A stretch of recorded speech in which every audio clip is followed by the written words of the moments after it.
और मेरा प्लान ये है कि मैं अपनी कंपनी का 60% जो वर्कफोर्स है वो इंडिया में रखूँ। जब तक जिंदा हूँ तब तक पैसे के लिए नहीं सोचना है। उनकी किसी बात को मैं उनको गलत साबित करूँ।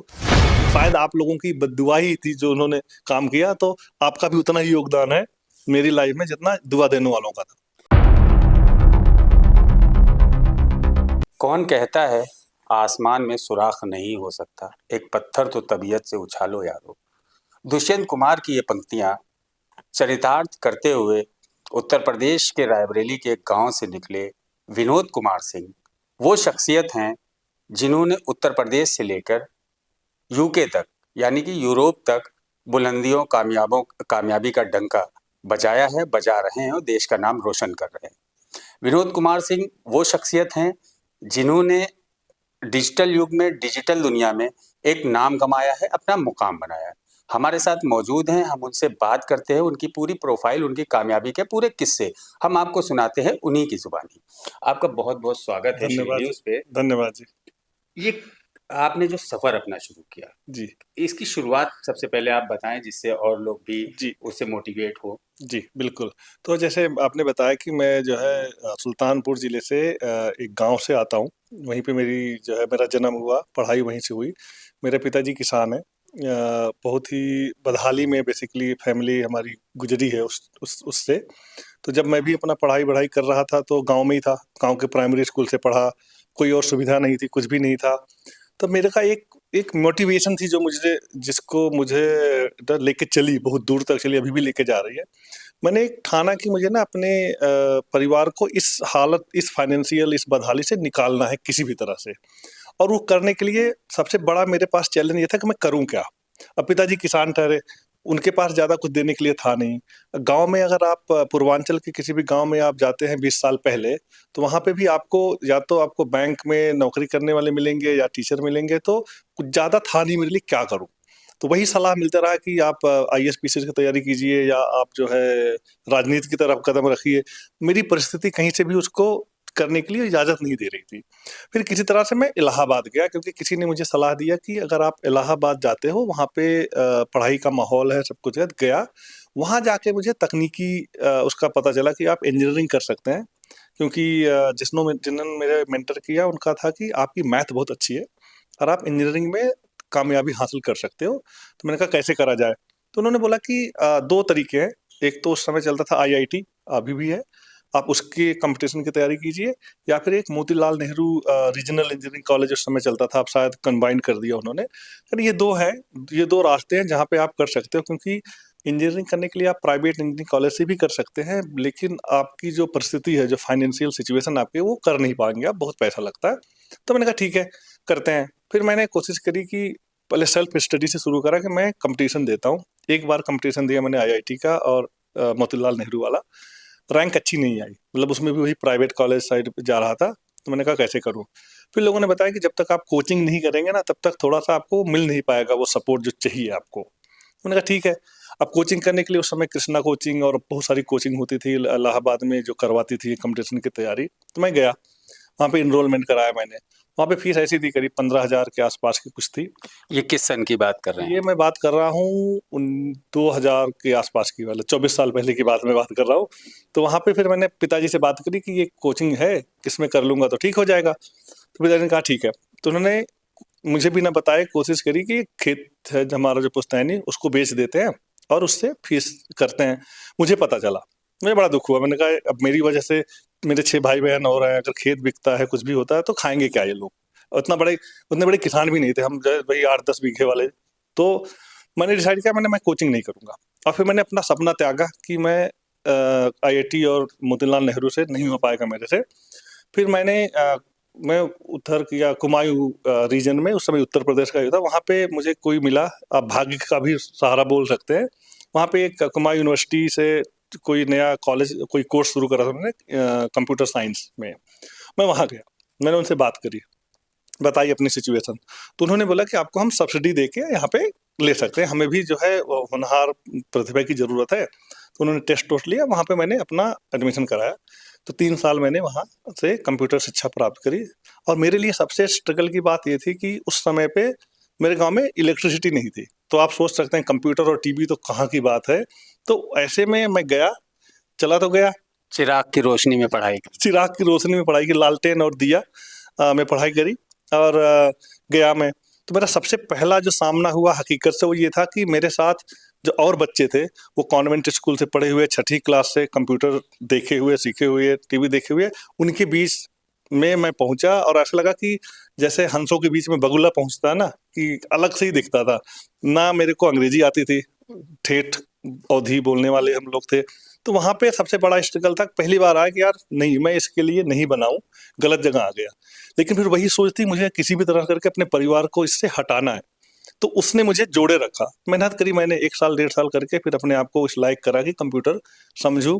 और वो ऊपर वाले की कृपा ऐसी रही कि 2 साल बाद मैं पूरे 90 बच्चों के बैच के सबसे ज़्यादा प्रतिभाशाली निकला कंप्यूटर के मामले में।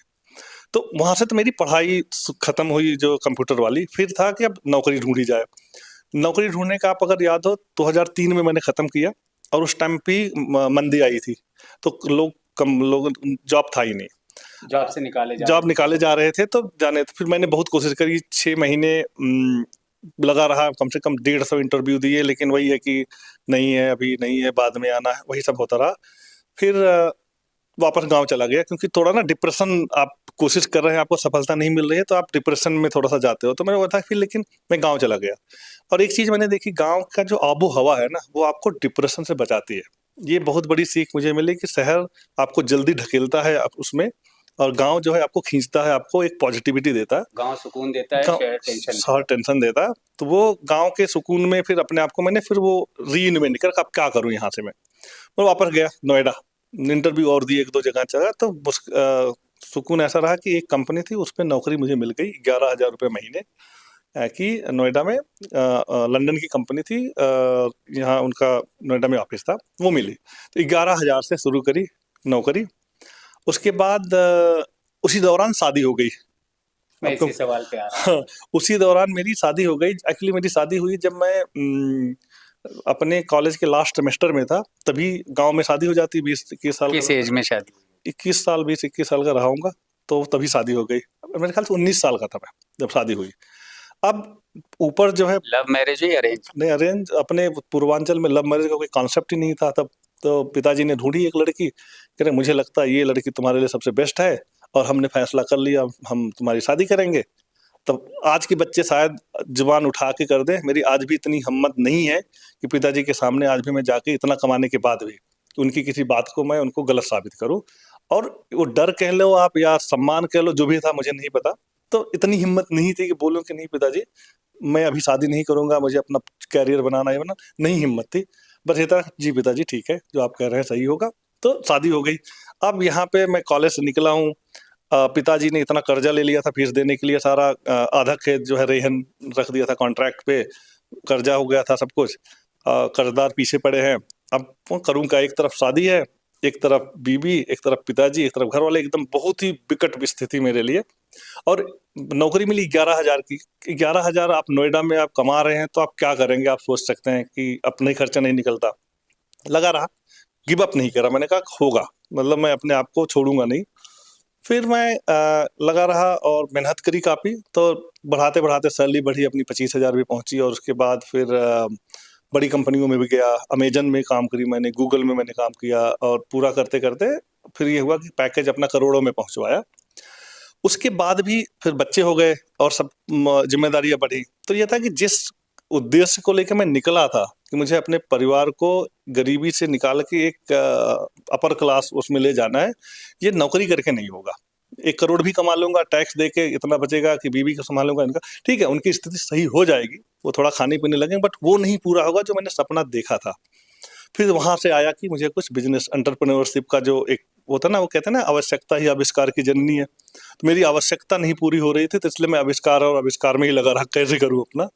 तो फिर वहाँ से एंटरप्रेन्योरशिप की मतलब वो आया करें। तो तब तक नेटवर्क बन गया था अच्छा, और वहाँ पे लंदन में काफ़ी लोग जानने लगे थे, अपना एक पहचान थी कि हाँ ठीक है ये। लंदन पहली बार कब गए? लंदन पहली बार मैं गया 2004 में, जब मैंने वही नोएडा वाली नौकरी में काम करा। तो वहाँ पे उनकी एक परियोजना चल रही थी, उनको बहुत ही प्रतिभावान कुछ इंजीनियर्स चाहिए थे। तो लगभग 70 इंजीनियर में से 6 को चुनना था उनको। तो 70 में से उन्होंने कंपटीशन करवाया, ऊपर वाले की दया थी ऐसे कि वो 6 में मैं आ गया। तो उस टाइम पहली बार मैं लंदन गया 1 साल के लिए, उसके बाद फिर वापस इंडिया आ गया, यहाँ पे काम करी। तो फिर वही अपना कोर्स करते-करते फिर लंदन में 2012 में एक ब्रिटिश हैं जो मेरी कंपनी के मेरे बिज़नेस पार्टनर भी हैं, एंड्रयू योमन। वो सोच रहे थे कि कुछ नया बिज़नेस करने के लिए, तो उनका जो दक्षता थी वो सेल्स और मार्केटिंग और ये सब में थी, और बिज़नेस उनको तकनीकी वाला शुरू करना था, आईटी का। तो उनके पास आईटी की उतनी नॉलेज नहीं था, तो वो देख रहे थे एक बिज़नेस पार्टनर मिल जाए जो आईटी वाला देख ले और वो सेल्स का देख लेंगे। वहाँ पे एक कॉमन मित्र जो थे उसके थ्रू हमारा इंट्रोडक्शन हुआ, हमने बात करी, और ये था कि इंश्योरेंस में कुछ आर्टिफिशियल इंटेलिजेंस और डेटा को लेके कुछ ऐसा किया जाए कि इंश्योरेंस में जो कमियां हैं इधर उधर की, उस पे प्रोडक्ट बना के हम बेचते हैं, क्या करते हैं। तो वहाँ पे हमने शुरू करा फिर कि चलो कंपनी बनाते हैं। तो 2013 में फिर कंसीरस लंदन में इसका जन्म हुआ, जिसके आप को फाउंडर है। इसका हम को फाउंडर है। उस टाइम पे भी बड़ा रिस्क मेरे पास था कि गूगल का मेरे पास उस समय ऑफर ये था कि आप आइए, आपको $1 लाख महीने का तनख्वाह देंगे। एक तरफ वो था, दूसरी तरफ ये था कि कंपनी चालू करनी है तो उसमें $5,000 मिलेगा। तो फिर क्या करा जाए, क्योंकि जो आपकी जहाँ से आप आ रहे हैं वो आपको हमेशा कभी कभी वो आगे ढकेलता, कभी कभी वो होल्ड करता है कि भाई रिस्क टेकिंग जो आपकी है ना एबिलिटी, वो कम हो जाती है। मतलब आपने पैसों को नहीं देखा, आपने नौकर के बजाय मालिक बनना सोचा। मालिक मालिक बनना सोचा, और फिर ये देखा कि आज अगर आज देखूंगा, अगले 3 महीने के बारे में देखूंगा तो मैं गलत डिसीजन ले रहा हूँ। सबने बोला कि आपका फैसला गलत है, पछताओगे। मैंने कहा अगर ऊपर वाले के उसमें यही होगा कि पछताना है तो पछताऊंगा, लेकिन कर्म तो करूंगा पूरा। तो वहां से मेरी जो है जर्नी चालू हुई बिजनेसमैन की। 10-11 साल हो गए लगे रहे वहां पे, और आज की डेट में ऊपर वाले की दया यह है कि कंपनी की कीमत कम से कम होगी अरबों में, और अगले 3 साल में इस कंपनी को हम बढ़ा रहे हैं $1 अरब की कंपनी बनाने का। पूरे रास्ते साफ हो चुके हैं अभी तक, 3 साल में ऊपर वाले ने चाहा। तो यही जर्नी रही, स्ट्रगल करा, कभी गिव अप नहीं करा। और इस दौरान जब मैं अपना कुमाऊं यूनिवर्सिटी से मैं कर रहा था, तो मुझे याद है एक गर्मी की छुट्टियों में मैं आया था घर, और उसके बाद घर से जाने के बाद फीस जमा करनी थी अगले साल की, 14,000 फीस थी। पिताजी ने खेत को रेहन और वो करके $10,000 का जुगाड़ करा, 4,000 नहीं थे उनके पास। कह रहे अब क्या करूँ, मैंने कहा कोई बात नहीं, आप दो। मैं वहाँ से निकला, यहाँ आपका जो सीतापुर में पॉलिटेक्निक चौराहा है ना, वहाँ पे उस एरिया में मैंने 2 महीने सब्जी बेची, ठेले पे, ठेला किराए पे लिया। और कभी खीरा, कभी अंगूर, कभी आपका हरी सब्जी, गोभी, ये सारा आलू सब उस कॉलोनी में जाके 2 महीने मैंने बेच के, ये सब सब्जी बेच के $4,000 इकट्ठा करा। 14,000 हुआ, गया फीस दिया, फिर जाके पढ़ाई चालू करी। तो मतलब गिव अप नहीं करा, मैंने कहा कुछ भी हो जाए मुझे अपनी किस्मत बदलनी है, कितना भी ऊपर वाला परीक्षा ले, और परीक्षा लेता गया, पास होता गया। अब आज की डेट यह है कि हाँ, भगवान ने सब कुछ दे रखा है। आपके स्ट्रगल की कहानी आज के युवाओं के लिए एक नज़ीर है। कहीं ना कहीं अगर युवा इससे प्रेरणा लें तो सक्सेस हो सकते हैं। अब हम बात करते हैं जो आपने कंसीरस ये यूरोप में बनाई, उसका हमारे भारत में क्या लाभ मिल सकता है। भारत में लाभ, एक जैसे सबसे पहले तो मैंने नोएडा में अपना एक ऑफिस, कंपनी का एक ब्रांच खोली नोएडा में। तो आज की डेट में नोएडा में ऑफिस में हम करीब करीब 90 युवाओं को रोजगार दे रहे हैं। और भी मेरी प्लान ये है कि मेरे यूपी में मेरा मन है पूरा, मेरे अंदर की वो इमोशनल ये है कि मैं यूपी में अपना एक ऑफिस सेटअप करूँ जहाँ पे कम से कम 100-200 युवाओं को रोजगार दिया जाए। और यही है कि ज़्यादा से ज़्यादा जो बिजनेस है वो वहाँ से शुरू करा, उसका भारत में लाभ ये मिले, क्योंकि और लाभ ऐसा नहीं है कि मेरा अपना लाभ हो रहा है या भारत का लाभ हो रहा है, इसमें उस कंपनी या उस लाइक यूरोपियन कंपनी का भी लाभ हो रहा है कि जिस काम करने के लिए लंदन में उनको 9 करोड़ रुपए में एक मिलता है कोई काम करने वाला, वो यहाँ पे उनको 1 करोड़ में मिल जाएगा, उससे अच्छा काम करने वाला।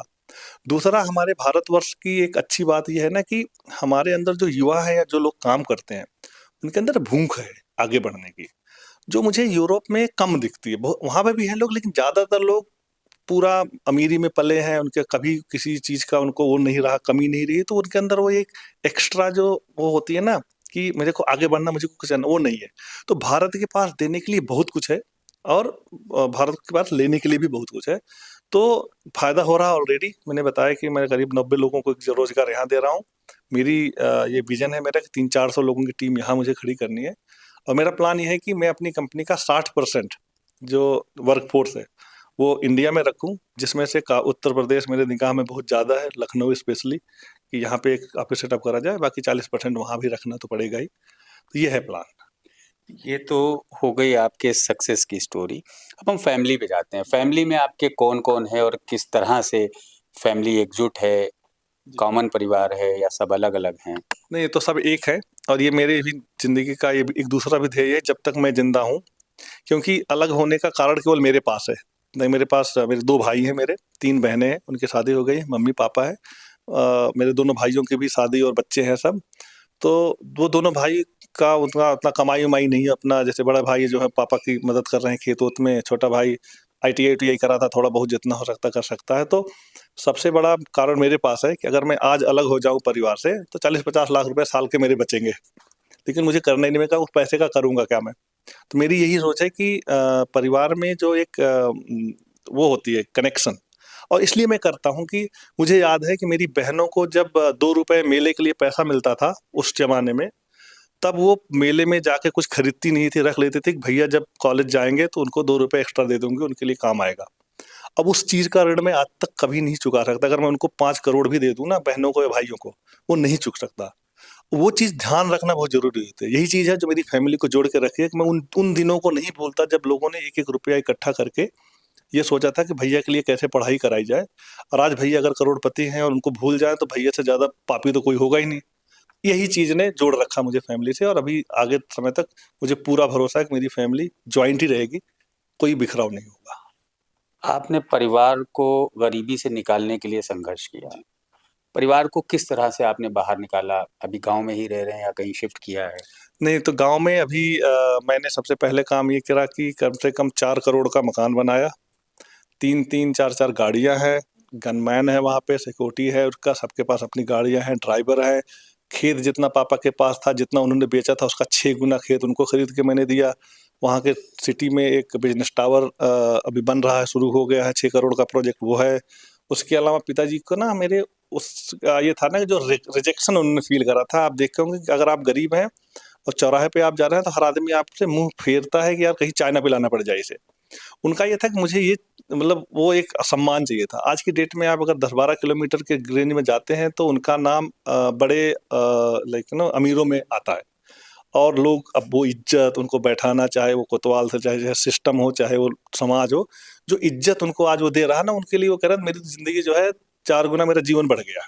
तो जो वही जो मुझे उनको जो देना था कि उनके पास अगर आज की डेट में कुछ 10, 20, 50 लाख का काम करना हो, तो मुझसे पूछने की ज़रूरत नहीं है। उनके खाते में, मेरी मम्मी के खाते में हमेशा 10-20 लाख आपको मिलेगा, पापा के खाते में मिलेगा मुझे 10-20 लाख, भाई है उसको जो भी चाहिए सारा जितने भी परिवार का है, पूरा मैंने करा कि अब यहाँ से जब तक ज़िंदा हूँ, तब तक पैसे के लिए नहीं सोचना आप लोगों को। मतलब बड़े टैक्स पेयर हैं आप भारत के। जी। तो आपने बहनों की बहन है आपकी कोई? जी, 3 है, तीनों की बहनों की शादी शादी की किस तरह से की? हो गई या अभी बाकी हो है? गई, तीनों की शादी मैंने ही करी है। मतलब सारा बेसिकली तीनों बहनों की शादी करी, बाकी जो है एक छोटा भाई था उसकी भी शादी मेरे ही थ्रू हुई, सारा करा पिताजी के उससे उस हेल्प से।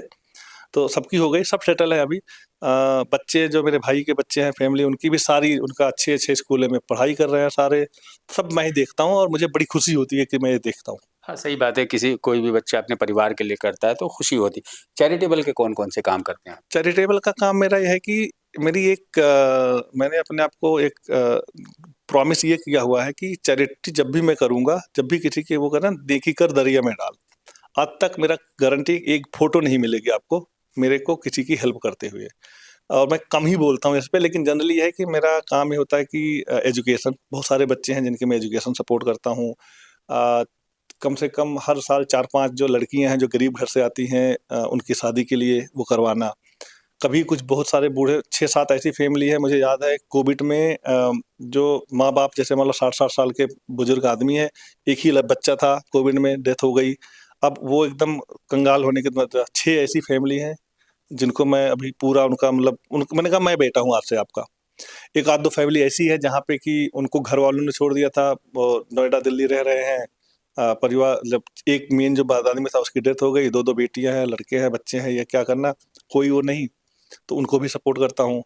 और 2-4 ऐसी केसेज़ और भी आए हैं जहाँ पे कि जो महिलाएं थी, जैसे 2 बच्चे की माँ है और कोई नहीं है, पति टेम्पो चलाता था, डेथ हो गई, कुछ नहीं है आसरा। अब उसको ह्यूमन ट्रैफिकिंग वालों ने जॉब गिराने में फंसाया।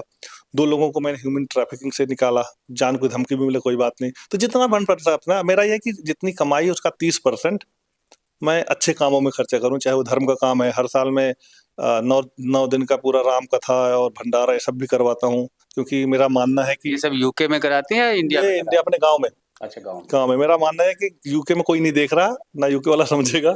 अपने जो भी काम होता है सारा गाँव में होता है। ये सारी चैरिटी भी मैं ज़्यादा से ज़्यादा अपने गाँव और एरिया में ही करता हूँ। कोई बीमार है, जैसे अभी एक केस आया था, किसी को कैंसर हो गया था, ऑपरेशन के लिए पैसे चाहिए थे 2-4 लाख रुपए। मैंने कहा कोई बात नहीं, आया था कि भैया खेत ले लो, दे दो। मैंने कहा नहीं, खेत नहीं लेना, पैसे ले जाओ, कराओ। तो जो भी मदद हो सकती है, क्योंकि मैं उस जगह से गुजरा हूँ, मुझे पता है पैसे का अभाव क्या होता है। तो जहाँ भी मुझे को ऐसा लगता है कि हाँ, अब मैं कुछ कर सकता हूँ, तो मैं कभी अपना हाथ पीछे नहीं उठाता। और मेरी सफलता का शायद मूलभूत कारण यही है, ऊपर वाले ने मुझे यही इसलिए दिया कि हमेशा दिल से अगर है कुछ तो मैं करता हूँ। यूके में आपकी लाइफ स्टाइल क्या है? यूके में लाइफ स्टाइल ये है भैया कि पहली बार तो बड़ा मजाक बना, क्योंकि मैं सूर्य भगवान को जल देता था पहले शुरुआत में सुबह उठ के।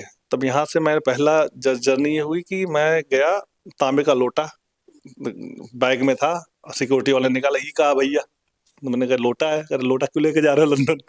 तो मैंने कहा भाई मैं जल देता हूँ सुबह। तो उन्होंने कहा, तो बड़ा उनको ये हो कि क्या इंसान है यार ये, मतलब इधर कोट पैंट सूट टाई पहन के एकदम अंग्रेजी बोलने वाला, ये लोटा लेके जा रहा है यहाँ पे।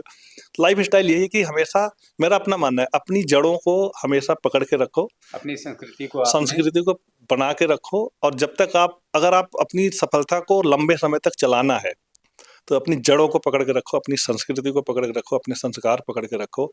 और दूसरी बात यह है कि कभी भी जिस दिन आपको लगा कि ना आप अपने माँ बाप से ज़्यादा स्मार्ट हो गए हैं, उनसे ज़्यादा बड़े हो गए हैं, उस दिन से आपके पतन को कोई नहीं रोक सकता। और यही मेरा धारणा है कि आज भी मैंने बताया ना कि मेरी हिम्मत नहीं है, अरबों रुपए कमाने के बाद भी पिताजी ने बोला कि इधर नहीं इधर जाना है, तो मेरी इतनी हिम्मत हो कि नहीं जाना। ये संस्कृतियां हैं जो मुझे लगता है कि मुझे आज तक जो बनाया इसने बनाया। मतलब प्राउड से आप दूर रहते हैं। आपके बचपन के दोस्त यार होंगे, कभी कोई किस्सा ऐसा हो बचपन में किसी दोस्त ने आप पे कोई कमेंट किए हों और आज की आपकी परिस्थितियां बदली हैं तो कभी सामना हुआ हो? बिल्कुल हुआ है, क्योंकि शुरुआत में ये था ना कि जब पिताजी गाँव खेत बेच-बेच के पढ़ाई करा रहे थे, तो गाँव का तो माहौल आपको पता ही चला, अरे! सब बर्बाद कर रहे हैं, बेकार लड़का है, कुछ नहीं, हमने तो देखा हुआ है। कुछ लोग ये कहते थे कि अगर ये चपरासी की नौकरी भी पा जाता तो नाम बदल दूँगा। बहुत सारे लोग थे कि गड़बड़ है, ये है, वो है। पिताजी ने नहीं सुना किसी की, भरोसा करी। और आज वही लोग हैं और मुझे हँसी भी आती है। अच्छा, मुझे किसी से ना कोई प्रॉब्लम नहीं, मुझे लगा कि ह्यूमन इंसान की फितरत ऐसी होती है। तो जो लोग ये बोलते थे कि अगर ये चपरासी की नौकरी पा जाएगा तो मैं अपनी ज़िंदगी नाम बदल दूँगा, वो आज ये बोलते हैं कि जब ये पैदा हुआ था ना तभी मैंने बता दिया था कि बहुत बड़ा आदमी बनेगा। मैंने कहा बहुत धन्यवाद जी, बहुत बढ़िया जी, लेकिन आपकी वजह से सब हुआ। ये होता रहता है गाँव में। अच्छा, मुझे कभी किसी के खिलाफ वो भी नहीं रहता। आज भी जिन लोगों ने उस समय जितने भी वो अड़ंगा डाला था, आज वो सबसे घनिष्ठ मित्र हैं पिताजी के, ठीक है? और मैं चाहता भी हूँ वो बने। और मैं उनको भी जब हेल्प करना होता है मैं करता हूँ, कि शायद आप लोगों की बद्दुआ ही थी जो उन्होंने काम किया, तो आपका भी उतना ही योगदान है मेरी लाइफ में जितना दुआ देने वालों का था। बिल्कुल। कहा जाता है मर्द के सक्सेस के पीछे औरत का हाथ होता है और ये कहीं न कहीं आपके साथ भी साबित हुआ है क्योंकि शादी के बाद ही आपने सक्सेस हुआ है। जी। तो अभी भी वाइफ़ आपकी उसी तरह से सपोर्ट करती हैं? हाँ जी, हाँ जी। पहले वही बता रहा हूँ कि जो सबसे बड़ी चीज़ होती है, जो एक धारणा बनाई गई है ना कि बहू आते ही आप बेटे को खींच लेगी और माँ-बाप और परिवार को नहीं ले पाएगा। इस मामले में मैं थोड़ा लकी रहा हूँ कि मेरी जो है पत्नी जो है वो हमेशा इन, चाहे मेरे धर्म के काम हो, चाहे मेरे परिवार को चलाने का काम हो, मेरे से 2 हाथ आगे रहती है। और अगर वो ये ना होती तो शायद मेरा जो काफ़ी ज़्यादा समय ऐसा जाता कि मैं स्ट्रगल कर रहा था, लड़ाई चल रही होती, वो सब कर रहा था। या आज मैंने जो परिवार को बाँध के इतना जो रखा है, उसमें मैं ये कहूँगा कि मेरी जो बीवी है, उनका पत्नी है, उनका बहुत बड़ा हाथ है इसमें। और जब मेरे पास जब आपके पास 1 करोड़ रुपए हैं, उसमें से किसी को 1 लाख रुपए देना आसान है, और जब आप 25,000 कमा रहे हो, उसमें से 10,000 देना बहुत मुश्किल है।